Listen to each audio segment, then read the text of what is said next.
See you rapping now. Oh, I see you rapping now. Oh, I see you rapping now. Niggas look at you and be like, oh, I see you rapping now. Niggas look at me and be like, damn, bro, you still rapping. Niggas look at you and be like, oh, I see you rapping now. Damn, I've been rapping since before it was a thing to do. I've been banging K's since taking fucking high school. Niggas look at me and be like, damn, bro, you still rapping. Niggas look at you and be like, oh, I see you rapping now. Oh, I see you trapping now.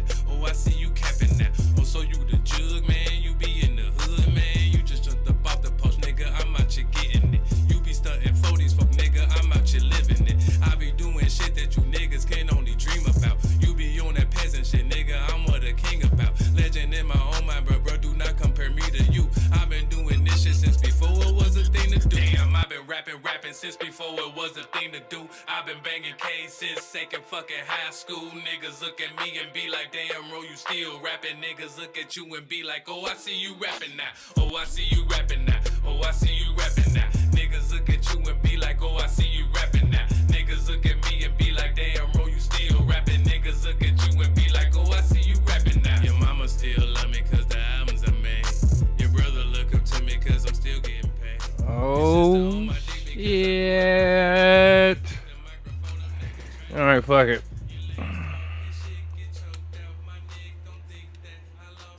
Oh, my bad, y'all. We back? Is we back? Yeah, I guess we back. I want to thank everybody for tuning in to this episode 5, episode 5 of the Great Head of Lettuce podcast, man. It is me, your host and humble. I ain't Joe Budden. I don't know why the fuck I even stole that shit. So it's just me. I'm Romaine Lettuce. Yeah, man, I'm here. And in me being here, I'm still trying to decide if I want to keep doing these songs at the beginning of these episodes. But yet again, man, this one led into it. Because it's over this past week. Well, first of all, I did make it to New York City. I had a great time. What I did in New York City, I can't truly discuss legally. But I had a wonderful time in New York, living the New York lifestyle. It was very cold. Made it back home in one piece. But in this past week, I've been discussing the prospect of my podcast with friends of mine, just in casual conversation, and then, oh, I didn't know you had a podcast, Ray. And then it was, oh, I know you made music. So that led me to think to myself, like, because I remember because I have been, with all that's been going on locally in the circle, like I said in my episode 3, turn your back on the Lokepack episode. As I said in that, it's just, I don't know. But everybody doesn't know that I am an artist, apparently. I thought they did. I thought that if you were on my social medias or if you were, it's a friend of mine. But then I had to think about the degrees of separation. So this is mainly for the mob masters of the world. Shout out to Joe. But I will reintroduce myself to the world for those that don't know. Romaine Lettuce, that is my stage name. My real name is unimportant. If you know me and you love me, then you know my real name. But Romaine Lettuce, my stage name. Stage name because I am an artist. I am a creator, not just a creator of podcasts, but from the early 1990s, giving my age away, and to this fucking day. I have not stopped making music. Um, I would consider myself a prominent historic figure in the legacy of Cincinnati rap and hip hop. Um, a pioneer of sorts, I should say. Um,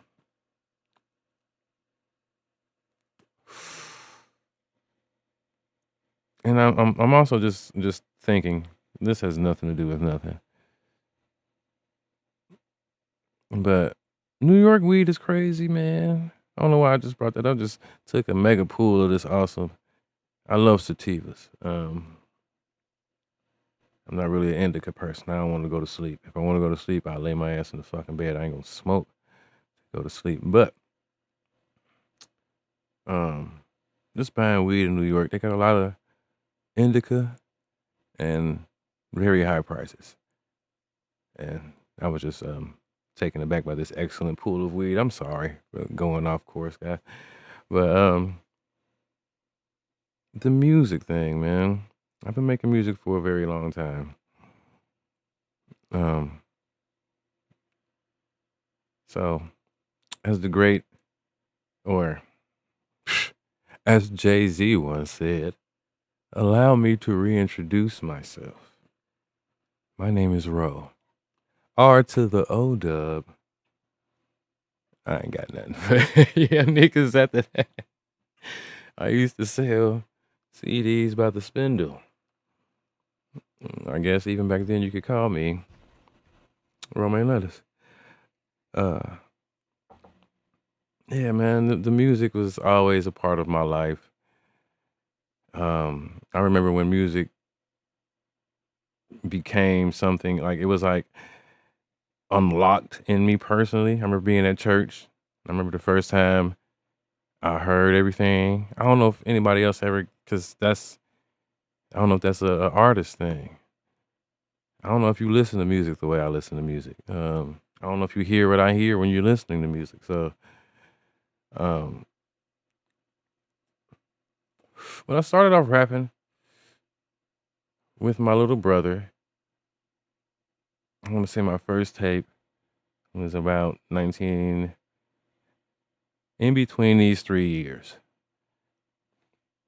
1989, 1990, and 1991. Please don't call me old. I am seasoned, my nigga. I'm a vet. But me and my brother made our first tape. It was called Daddy, I'll Be Back. Um, it was a tape that we made for my father. Because we was young kids, man, and we was fresh in Cincinnati. My mother and my father had divorced, and my mom left my dad and left since Cleveland, and we came down to Cincinnati.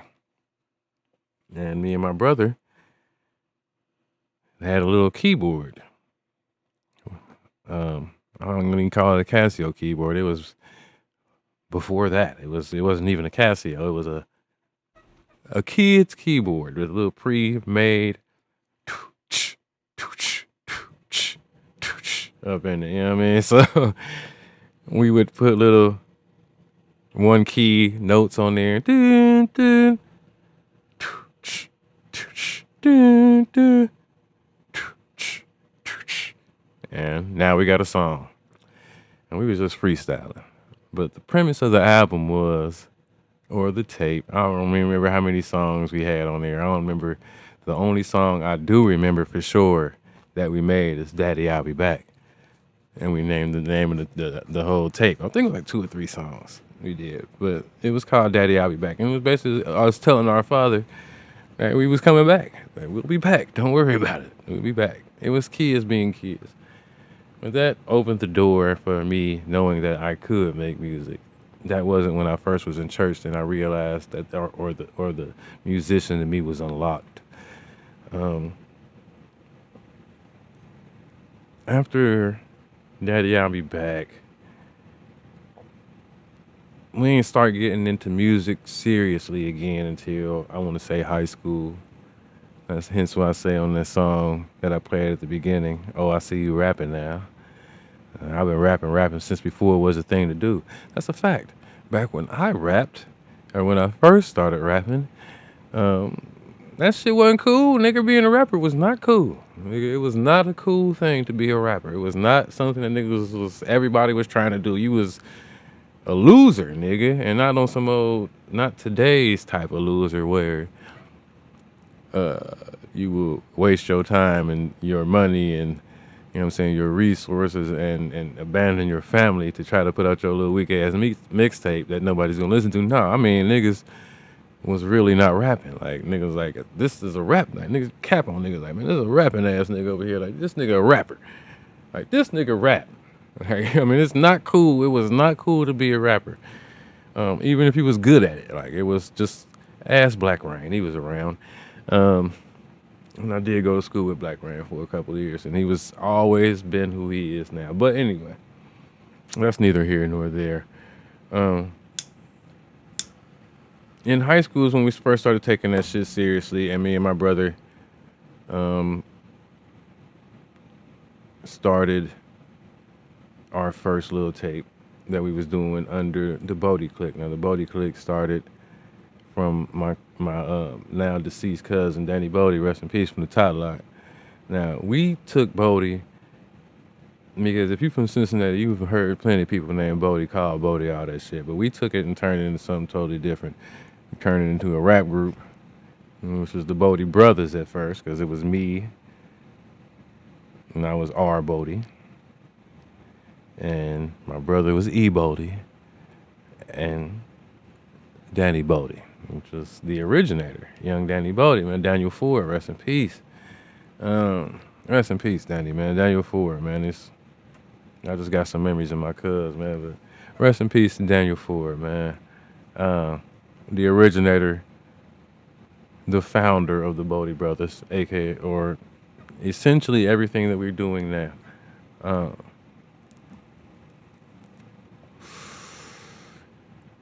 But we started the Bodie Click, and our first tape, damn. See, I wasn't even prepared for this episode on some old writing shit down shit. I just knew I could wing this shit because this is my fucking life. These memories are popping up in my head, man, and it's just... So, we started the crew. It started off with me, Danny, and my brother. And we had our friends that we grew up around, man. Ghetto Neil and Ghetto Neem. It was Ghetto Neem at the time, but we now know him as Dundee or Dunny Rich. Champagne and his hot. JV was Jason Vincent, original member of the clique. Jason Vincent. I ain't gonna say that. I keep saying it and it sounds like I'm saying Vincent. It's Vincent, Vinson. The JV is the original member of the clique. ABC Bodie. Damn, ABC Bodie, man. They call me ABC Bodie. The A stand for ass, the B stand for bitches, and the C stand for cash. Ass, bitches, and cash was the name of this nigga album.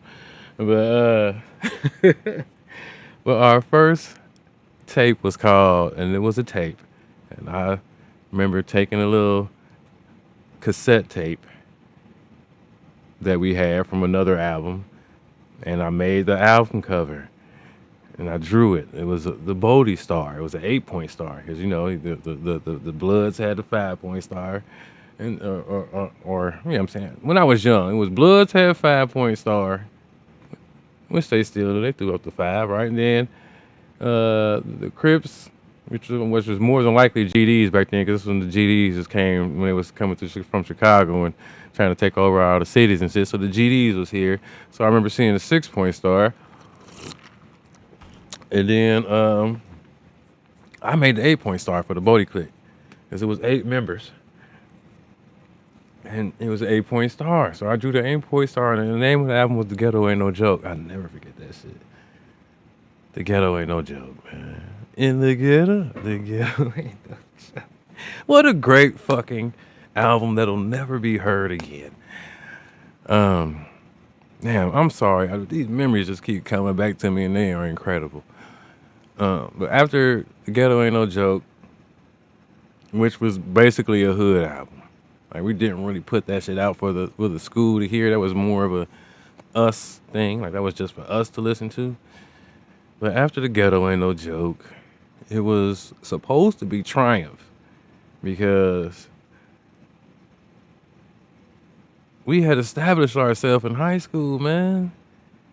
After like the true click had formed, and we started Hit It From the Back Productions, which was our first record label, which only came about because we was fucking kids and we was on Photoshop or the print shop thing on the computer and shit. Get on Neil's computer or his daddy's computer that he was using to make business. We was making our little printing little covers and shit up on there.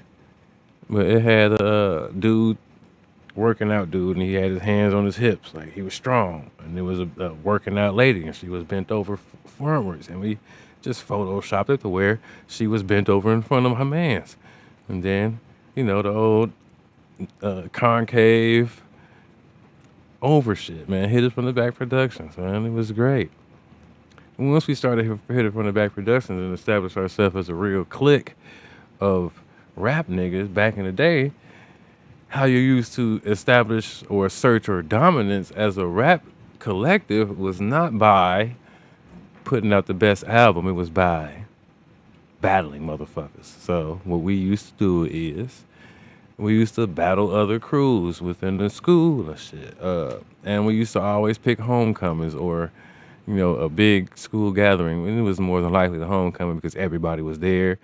The crowd, everybody could see us. We would all pick a part of the school or the little homecoming, which was usually in the school, to battle.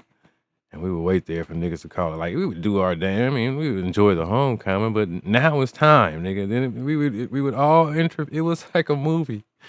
We would all convene together and wait for somebody to come and test us, nigga. And it's the craziest part because the even before we would go to the homecoming, we would gather at my house. I remember one time in particular, it was me, Dunny, my brother, C Real, Clarence Dickinson, original Bodie brother. Donnie, I want to say Rico was there. I don't know if Rico was there, but Donnie and Rico, I'm going to say Donnie and Rico.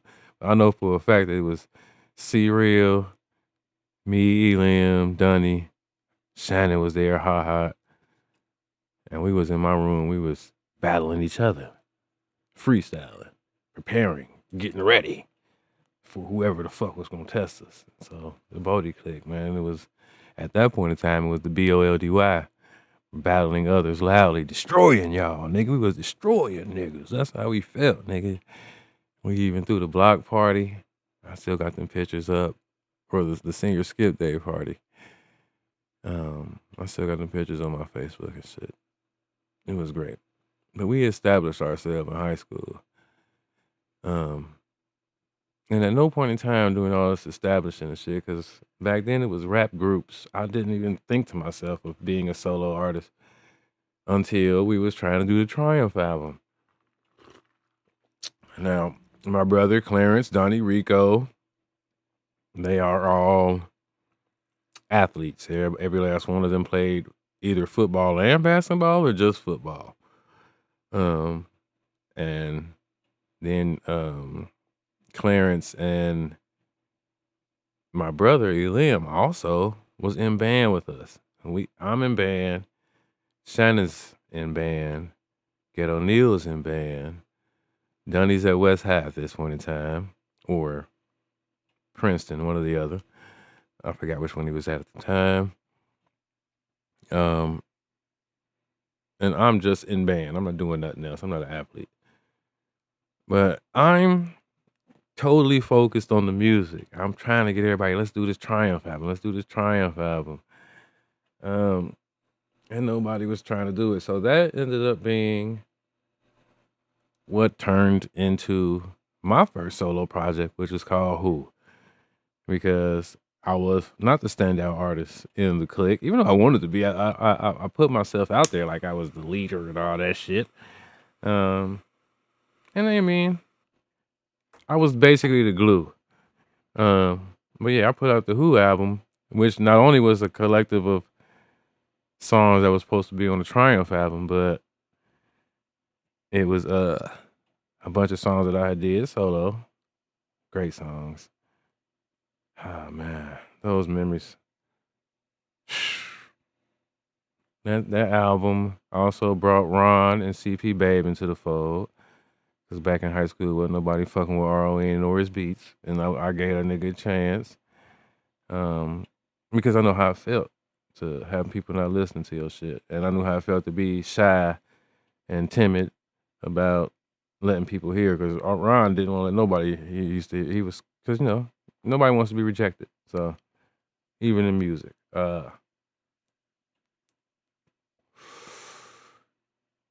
but beyond the high school, we got the impact.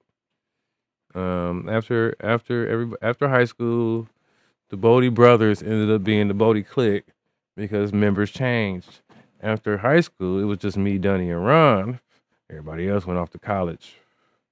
And then Monk came into the fold. Ghetto Neil was off doing his own thing, living life. He wasn't in college, but he was in Columbus living life. Uh, oh, the infamous cough per episode. Um, yeah, man. So we had started the Bodie clique around that time. Monk, CP Babe, RON, me, Dunny, and Diamond Dan being like the flesh and bone of the situation. Like, I mean, he's there, but he's not. He's a member, but he's not. Um, you know, it was like that at that point in time. Like Diamond Dan was iffy. Not iffy as far as like whether or not he was down with us. It was like whether or not he was going to be on the project or not. That was iffy. Like Diamond Dan was not at the photo shoots. Diamond Dan is Dime on. Dime is on Do It Up. He's on Bodie House Bodie Records, part 1 or 2. I forgot which one.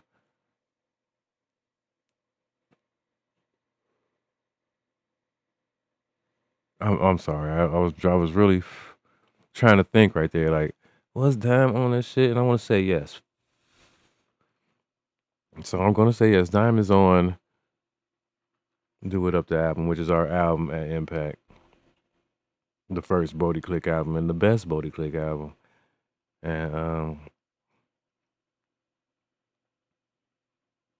damn man. Do It Up was a great album. It's the best album. Fight me about it, nigga. The best album in Impact history. On Impact Entertainment. The best album in On Impact Entertainment history. Arguably, no. There is no argument. It is the best groove album in Bodie House Bodie Records history because it is both released out, and that is also historic because we walked into Impact with our own label because we didn't think they was gonna fuck with us like that. So we was screaming Bodie House Bodie Records and Impact. We got Bodie House Bodie Records and Impact Entertainment presents on our shit, but that was awesome at the time. But after that, I feel like I'm telling the Bodie Click story, and I shouldn't be telling the Bodie Click story by myself, so I'm not going to do that. I'm just going to keep talking about me.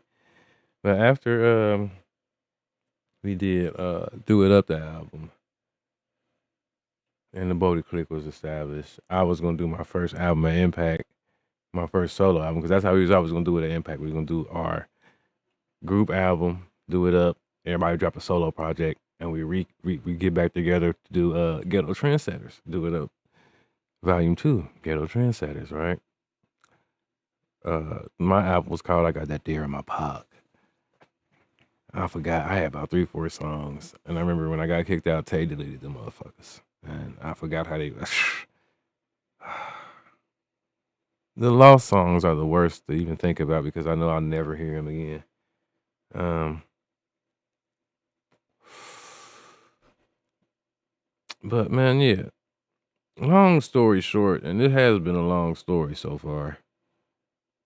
I got into music at a young age, man, and I fell in love with it at that young age. I was about 17 when I knew I loved it.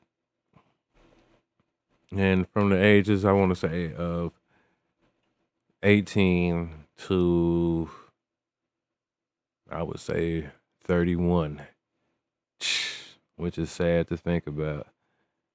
Um, but from the ages of 18 to 31, I pursued that shit.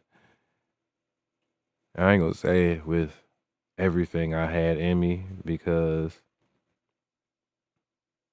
I didn't give it, and I can say I don't give too much of anything outside of fatherhood and being a husband, and even I fall short of even those things. But I don't give nothing 100%, man. I can't think of anything that I've given my full fucking effort to, like my full. I ain't never. I'm always holding back a little bit. Um, so I never gave this music my full effort, but it was 100% a goal of mine to make it. And then what making it was changed to me. And what success was changed to me. And I started to look back at my total body of work, which I can say with confidence, to me, I have the best catalog in Cincinnati rap history, man. I've got. See now. First of all, I shouldn't even be doing this shit, but I'm gonna look up because I forgot. I can't name all my albums off the top of my head. Yeah, I can probably, but I don't want to think like that. First thing I'm gonna do is I'm gonna Google myself and see what Google says about romaine lettuce. Romaine lettuce is a Cincinnati-based hip hop artist, producer, and founder of Bodie House Bodie Records. That's a fact. Known for a style inspired by 90s Memphis rap. That is also a fact. A veteran of the local scene. That is a fact. He has released multiple albums, including Mega Man, Lovers and Stoners, the Notorious Dubai Pack, to name a few. Blah, blah, blah. All right. That is not a bad. I mean, they got my discography and shit, but this is not the full discography. I'm going to have to go and check up some old post of mine because I know it's a post where I got my whole discography on that motherfucker. But I'm gonna say I got my first album as romaine lettuce. It's called Mean Green. And then so this is there's different eras of my music too. Because you can hear me going from boy to man. That's why I like to consider my music to be like a um a diary of sorts. I tell my children all the time, I say, y'all should listen to all my albums in order. And you can listen to your father grow as a man. Like, you know what I mean?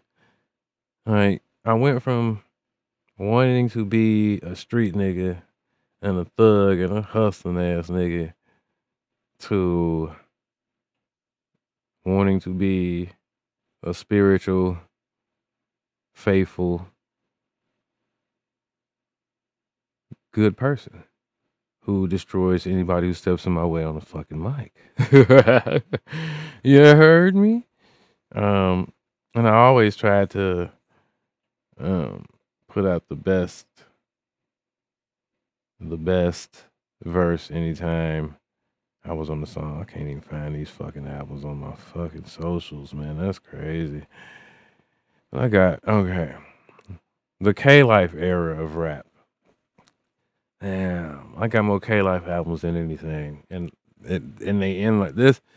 Damn, it's sad to even look at it now. So we got Mean Green, Green Eggs and Ham. Them that was when I was in my green phase, right? Because it was romaine lettuce. Romaine lettuce was for the green. The green was for the money and the weed, right? So I live for bitches and blunts. We live in weed and money. That's what Pete taught me. But Mean Green, then Green Eggs and Ham. Them are my two most acclaimed albums by far. My debut album and my sophomore album are my two most highly touted albums in my history, as far as the local scene goes. Then we got Fresh Produce, which is probably one of my favorite albums. And then we got Romania, which is a collective of unreleased songs and a few hit songs on there. So we got Romania. And then the K Life era ends with Cincinnati Hollywood, man. I just thought about that. So these are 5 albums that I had in the era, which is called the K Life era. It's when we were selling Ks. Excuse me. After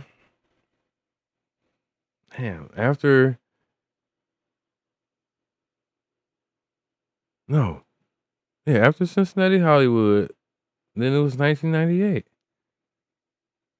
1998 Arbo. That was when I first started the turnaround, the transition, because I wasn't really selling Ks at that time because the CD game had went out. That's when MP3s and shit first started to come out.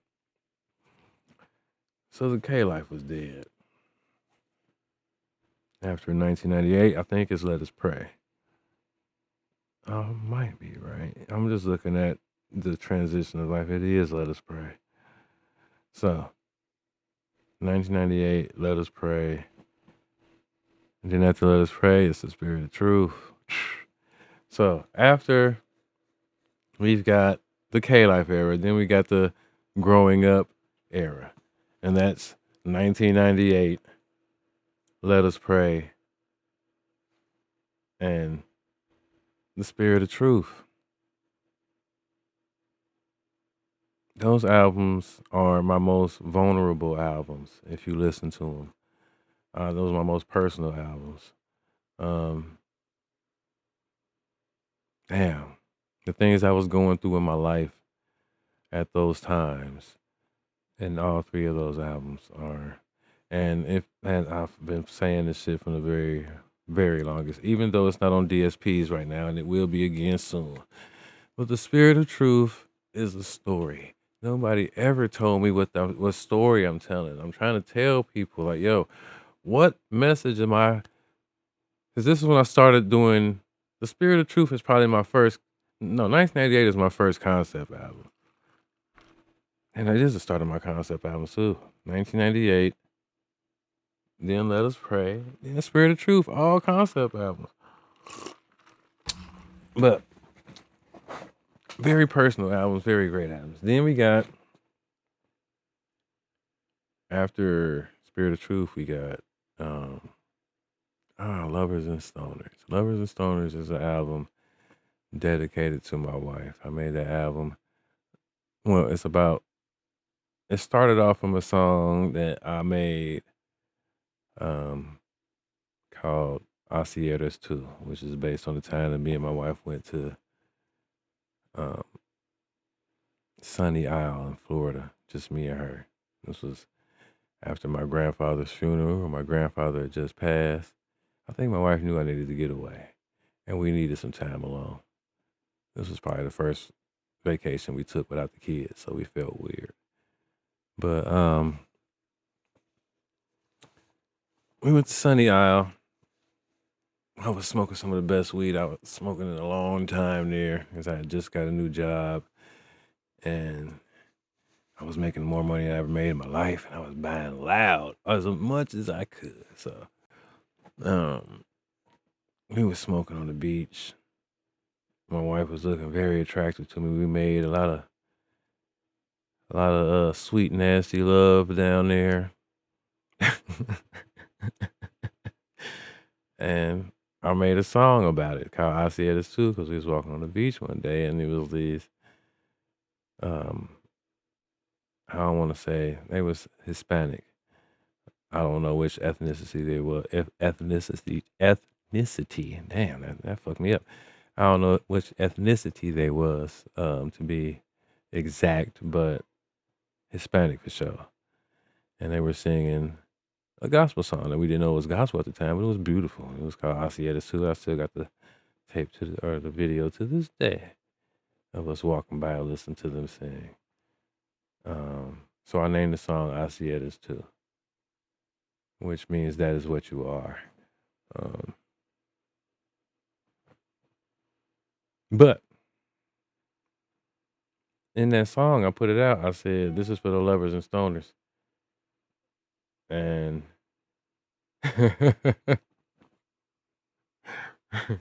it started the album "Lovers and Stoners," which is about weed and my wife. Weed and my wife, lovers and stoners. Every song, it's up there. It's in my top 3 albums. Fun fact. My wife has never listened to that album. Let me repeat that one more time. I made an entire album about my wife and marijuana. Marijuana has heard that album thousands of times more than my wife has.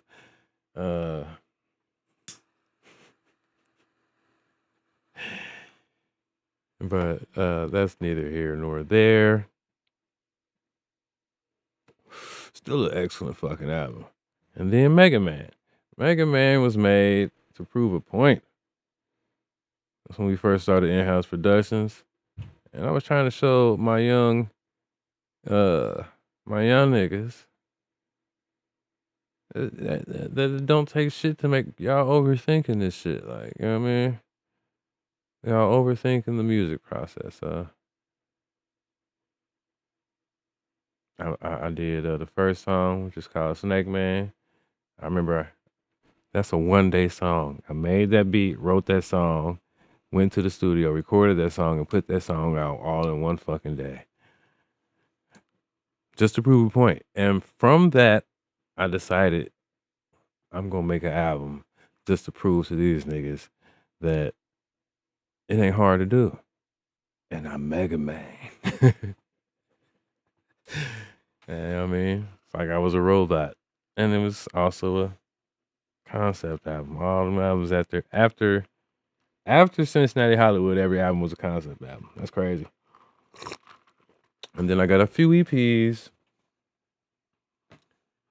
And I've dedicated myself. I'm gonna go drop one more album in my life. I'm putting out beat tapes. They've been doing wonderful. You can look me up on anywhere that they play music at. Romaine Lettuce, ROWMANELETTUCE. Look me up. And that's for the mob masters of the world and everybody that didn't know I did music. So the episodes where I don't prepare myself, man, I swear. I don't understand how I do it. Because it really do be weird and hard for me. Also, can you tell that I have a new mic? I got a new podcast mic. It's got the nice little stand and shit. You know what I mean? It's like right in my face and shit. I can move it away like this. You know what I mean? I can move it out of my face, bring it back to my face. You know what I mean? Pause. But can you tell it's a new microphone? Does it sound better? Does it sound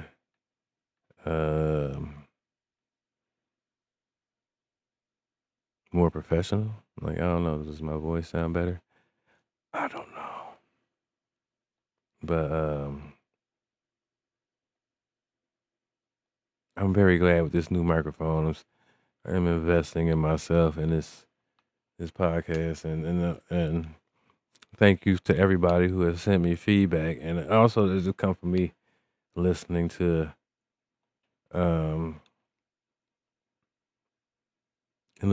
myself on my podcast. So I'm gonna leave today because Today is a ramble session. But I'm gonna leave today.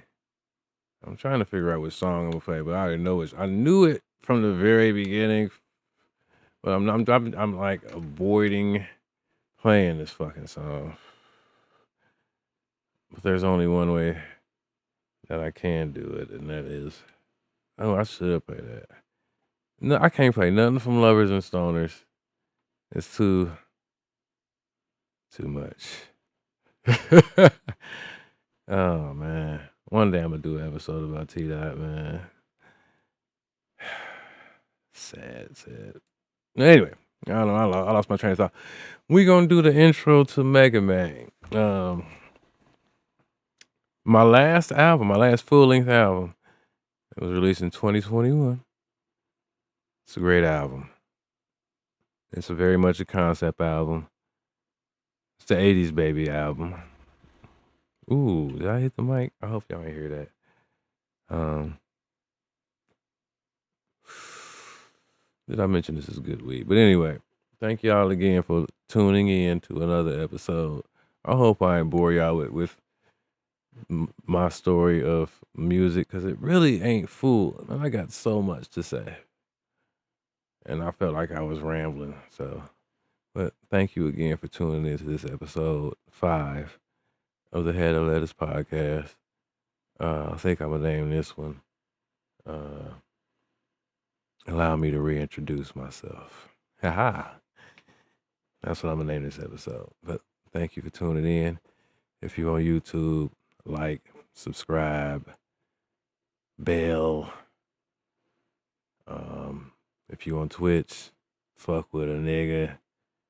And if you on Spotify and you just so happen to come across my shit, like, oh, that's awesome, cover, you know what I'm saying? Hey, man, hit that follow, my dude. Leave a comment. Leave a comment on everything, please. I appreciate it. It helps the algorithm. It really does. I didn't know that shit till I was doing it, but it really helps the algorithm for real. The YouTubers don't be lying. So help a nigga out. And I'll see y'all next week. I will be more prepared for episode 6. I might even have a guest. I got 2 mics now. So, this is the Great Romaine Lettuce. The Great Romaine Lettuce. And this is the Mega Man intro. Hope y'all enjoy, and I'll see y'all next week. Roll busy for you hoes. Please, if you believe you can defeat me, then you're more delusional than ever.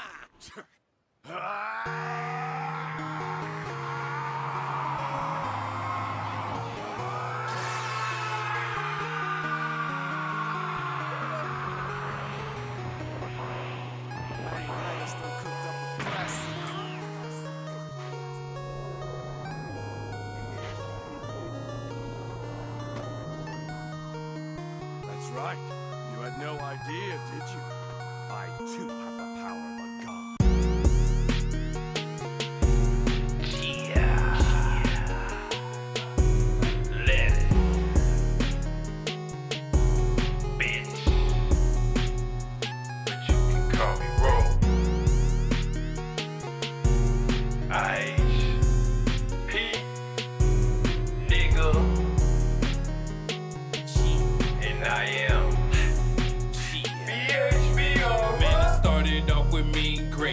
I jumped off on the scene, threw them K's in niggas' face. Some of these niggas ain't never seen. Romaine, IGMAT, I came back with green eggs and ham. Front of 50 pack, man, I was booming K's like kilogram. Hit them with fresh produce, man, my produce was the freshest.